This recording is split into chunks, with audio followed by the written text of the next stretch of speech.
Hello everybody, this is a quick tutorial on how to use iMovie. In this section I just want to tell you really quick what each section of the screen you're looking at represents. So ignore this screen recording thing, this is from QuickTime, so ignore that. The top left hand side you have your editing floor. So this is where you're going to build your final movie print. You'll input all of your clips up to here, and you'll be able to trim clips up here, select clips for cropping up here, etc., etc. To the right of that is your screen. This is kind of like the mini preview.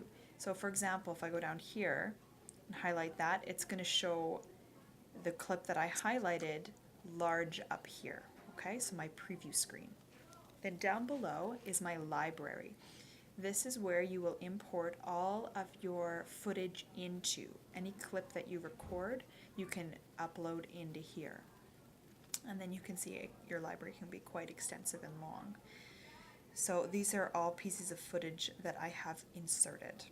Okay, so that's basically what your screen menu or your screen looks like. Over to the left here, events. So this is where this is kind of like your file for iMovie, where all your projects will exist. That being said, if you follow my cursor up to Project Library, when you click on that, this will show you the different projects you have on the go. So I have a couple different versions of things I'm working on right now, and right now I'm just in New Project. Oh, and I guess you can name it. So then I'll go back to Edit Project. Okay, and that is the basics of your screen. Up top, as usual, File gives you lots of options, such as importing images from your camera, which you see here, or importing video from other places. Let's say if you downloaded something on YouTube, you could save it on your computer, and then you could import it from here.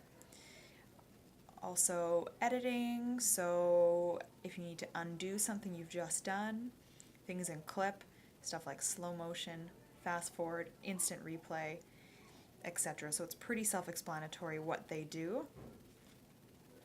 View, same thing, lots of different commands in here. I don't tend to use a lot of these things, so I'm just going to go over them from now. Sharing window and a help. When in doubt, help, or when in doubt, just Google iMovie tutorial, and there should be something to help you. But anyways, that's the basic overview of the sections of the screen. Some other things to note are the little icons in the middle here. So this camera button over in the left hand represents the camera on your computer. So if you press this button, you should eventually, it's thinking. Here we go. You should eventually see yourself. And look, there I am. This is pretty funny because my lips aren't matching up with the words. So, and then you could capture something if you needed to and just press done when you're done, and this shows the amount of time that you've recorded. So I'm just going to press done.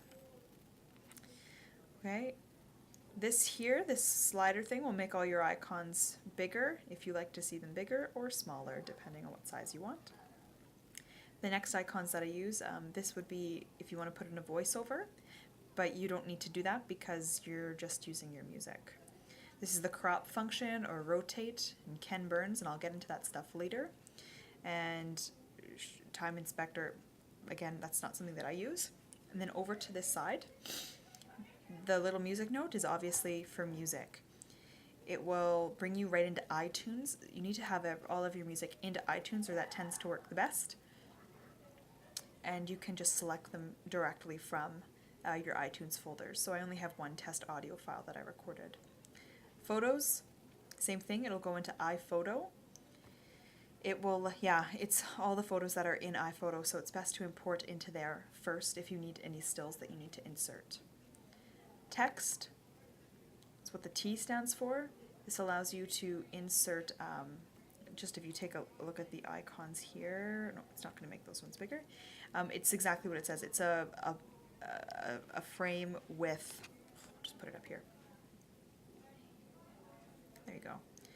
It's text with a background, right? And so you can choose what kind of background you want, and you can choose, and you can go into here to type your text, but we'll get into that later. And then over here is transitions. And again, pretty standard. It shows you exactly what each transition does. And then the last one here is for animation and something that I've never used. So in a nutshell though, that is what each of your, what you see on your screen here.